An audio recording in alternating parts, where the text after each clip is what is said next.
श्री स्वामी समर्थ मंडळी, भले आपण माहेरी येताना केस धुतले असले ना तरीही दुसऱ्या दिवशी ते आपल्याला धुवावेच लागतात. असं म्हणतात की सासरचा सगळा शीण हलका होऊन जातो. अंघोळ केल्यानंतर चहा घेतला तोपर्यंत ना सगळे आपापल्या कामाला लागलेले होते. इकडे आजीच्या मस्त चुलीवरती ना भाकरी बनवायचं काम चालू होतं. ही माझी मोठी चुलची जी दारासमोर ना रांगोळी काढायचं काम चालू होतं. रांगोळीच्या बाबतीत ती पण माझ्यासारखी ढ आहे बरं का, पण एडी वाकडी कोय ना आम्ही काढत असतो.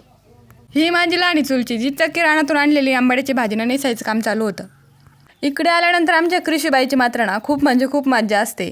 माझ्या बहिणीचं मात्र सासर आणि माहेर हेच आहे आणि तिचीच ही पुतणी आहे जी की कृषीसोबत खेळायला आलेली होती. त्यांच्या दोघींची ना खूप छान गट्टी जमते. खेळून झाल्यानंतर ना त्यांना जेवण करायला बोलवलं होतं. त्यांच्याबरोबरच ना आम्ही पण जेवण करायला बसले होते. आईने ना मस्त डाळ टाकून मिक्स भाजी बनवली होती.